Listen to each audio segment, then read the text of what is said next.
Someone else's opinion of you is absolutely none of your business.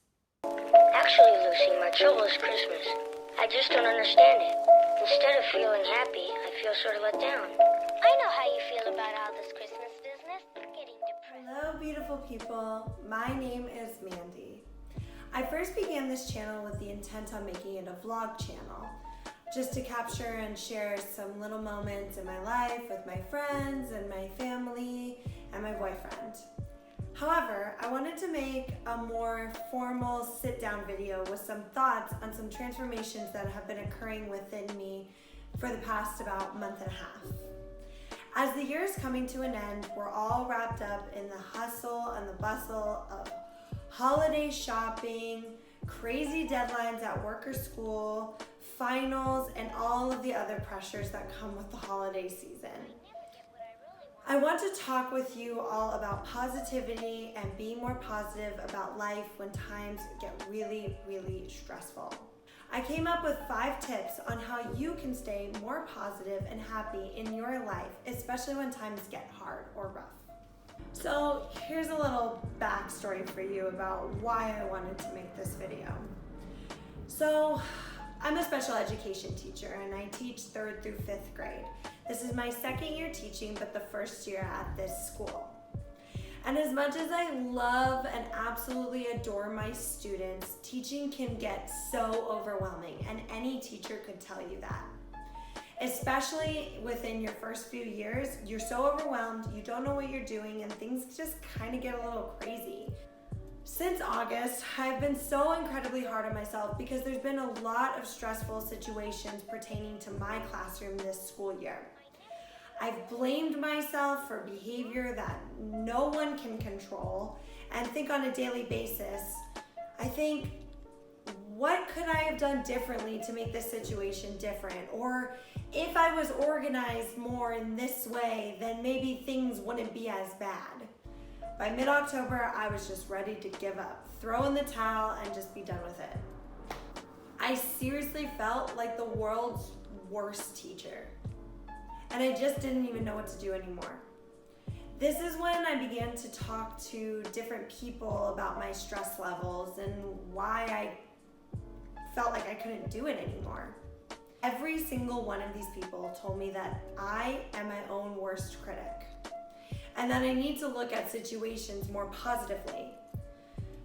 So I sat and I thought about it, and this is when I began to do more self-reflection about myself and see what I could do differently to make myself feel better about everything. So for the past month and a half, I've been trying to implement these 5 strategies into my lifestyle to see if I could start to think a little bit more positively.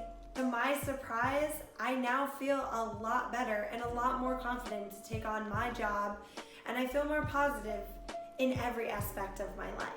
So I wanted to share these 5 tips with you to maybe try and see if you could think more positively and be a happier person in your life. Strategy number 1, let go of control. Stop trying to control everything that goes on around you. There are only so many things in this life that you can control. You can only control your actions. You cannot control the actions of other people. No one will ever expect you to be able to do that. Nobody will ever say, hey, why can't you stop that person from doing that? Never. Nobody would ever expect you to do that. I wanted to show you something that I found last night on Pinterest that I'm going to print out and frame and hang it up somewhere on the wall because I feel like it's so important to be reminded of this every single day when you wake up to start a new day in your life. Now, I think that this was made for the intent to teach children because it mentions homework. However, I think that many of us adults were never explicitly taught this when we were kids. So I wanted to put this up here because it gives a good indication of what someone can control in their life and what somebody can't control in their life, and gives a really good visual representation of that. So here it is. This is what I'm going to call the control circles. So on the inside, it says what I can control. Respecting other people's property, being kind, holding myself accountable, studying for tests or finals, for maybe those that are in college or in high school. The friends that I choose to have, I can't really stress this one enough for the friends that you choose to have, because I feel like a lot of us hold on to toxic friendships when we absolutely don't need to. And you just need to cut those people out of your life, because that is something that you can control. How I spend my free time. Are you being productive? Are you doing something that is going to help you or benefit you? Or are you just sitting on the couch scrolling through Instagram most of your free time? Taking care of yourself, being honest, working hard, knowing when to ask for help, because a lot of us don't know when to do that. And how you respond to others, and whether or not you apologize and admit and stay accountable for your mistakes. These are things that you can control. It's a small circle. Now let's look at the big circle around that says what I cannot control. I think that this list goes on and on and on, way more than what is in this outside perimeter. What we can control is very small as opposed to what we cannot control. Which is good, because if what we could control was much bigger than what we can't control, then we would be so overwhelmed all the time. We gotta retrain our thoughts to thinking about what we can control and what we cannot control. Here are some examples. Death, whether it's the death of somebody else, the death of you, you're never gonna know when you're gonna die, so you can't control it. Who likes me, others taking care of themselves, others being nice to you, your skin color, how others treat you, other people apologizing to you. I feel like this one is really important, because I feel like a lot of the time people will do us wrong and we're sitting around expecting an apology from them. Yeah, maybe sometimes it'll come, but sometimes it just won't. And you're gonna have to just realize that that's something that you cannot control. And you're gonna be much happier if you realize that you cannot control whether or not somebody says that they're sorry to you, or if they try to be your friend again after a big fallout. Others forgiving you if you did something wrong to somebody else, you can't control whether or not that person forgives you. Others being honest to you, you can't always expect everybody, even your family, to be like honest or trustworthy. These are things that you cannot control. So you have to stop letting those things affect you as much as they do, and focus more on that middle circle in your life. Strategy number 2. Do not let the judgment of others affect you. Constructive criticism is different than bitter judgment from others. A lot of people, even unfortunately sometimes those that are closest to you, like close friends or family, hold a lot of envy, jealousy, and judgment within themselves. Some people like to always think that they know better than you. They like to think that they could handle a certain situation better than maybe you could. When in reality, that's probably not even true. There will always be people who judge you based off of assumptions that they make up in their heads about you. Rachel Hollis, who, yes, I must admit, is one of my favorite authors. Let's be honest, Rachel Hollis is absolutely my favorite author. She writes in her book, Girl Wash Your Face, she says, someone else's opinion of you is absolutely none of your business. Let me say it again. Someone else's opinion of you is absolutely none of your business. This is a line that has traveled with me and that I think about every time I get wrapped up in my head about what other people think about me. Strategy number 3. Guys, stop judging other people. You get back the energy you put into the world. Let me repeat that for you. You get back the energy that you put out into the world. So what I mean by that is that when you are constantly negatively judging other people around you, whether you're comparing yourself to another person, like, well, I'm fat, but at least I'm not as fat as her, or if you are bitter and resentful of other people's success, you're just putting out energy that other people can sense and is so unpleasant. If you are constantly judging others with your friends or your family, they are going to A, eventually get sick of all your negative energy and stop wanting to be around you. And B, begin to wonder if that's the way that you talk about them when they're not around.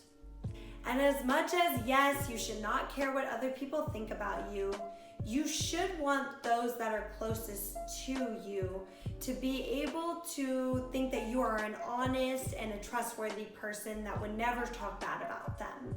If you did not have negative thoughts about yourself, you would not be exerting all this energy to constantly judge others to try and make yourself feel better. Train your thoughts to try and find good in others, even if it's only one thing that's good about that person. Strategy number 4. Really enjoy your precious moments in life. Okay, so this is a big one. I'm going to tell you this right now, not because I'm trying to be rude or because I'm trying to tell you what you should do or what to do, but because you might need to hear this. After you watch this video, get off your phone. I'm going to say it again. Get off your phone or your tablet or your computer. Go be with somebody that you love. Get coffee with a friend. Hey, call up your parents. Ask them what they're doing. Go to their house. Go spend time with them. Or just call them up and say, how are you feeling today? How are you doing? Oh, you did that last night? Oh, you had lunch with a friend today? Oh, cool. How was it? How is that person? Plan an epic date night with your partner, even if it's just a phone-free night watching Disney Plus or drinking wine or playing a board game and just talking. When you do these things, take a couple moments to really think about the moment and how you feel. How lucky are you to have special people around you and money to live and possibly buy a cup of coffee? Think about how no matter how many more special days or nights you might have with these people, that this one particular moment will never come back. It will never come back. As much as this sucks to say, every moment that you have with your family or your friends or your partner could very well be your last moment you ever have with them. And if you had known that this was your last moment with that very special person that you love and you care about, I could guarantee you that you wouldn't be spending that time with that person on the couch or at the table, scrolling through Instagram or Facebook. Enjoying precious moments with those you love is the most sacred, most beautiful thing that us as humans have been given this opportunity on earth to do. Living in the moment more often times than not will fill you with so much gratitude and positivity. Just trust me on this one, okay? Strategy 5. Get up, get out, and get moving. I know that this one is super cliche, but in order to be happy, it is so essential to be active. I'm not saying that you have to go run a marathon or spend a ridiculous amount of money on cycling classes in order to be active. However, it is in your absolute best interest for your physical and mental health, mind, body, and soul to get in at least 30 minutes of some sort of physical activity every single day. This could be an hour of lifting weights at the gym, a free community yoga class, taking your baby for a 30-minute brisk walk through nature, climbing up and down stairs for 10 minutes, you name it, anything. You cannot take care of others without taking care of yourself first. And exercise is a really, really good way to do that. Well, there you have it. My 5 beginner tips for becoming a happier and more positive person. Please let me know in the comments down below if there are any positivity tips you know that I could try. If you liked this video and you would like to see more videos like it, please make sure you hit that thumbs up button down below and subscribe to my channel. I'm going to be trying to make more videos like this on a more weekly basis. Thank you all so much for watching, and I hope you all have a beautiful and positive week. Bye, guys.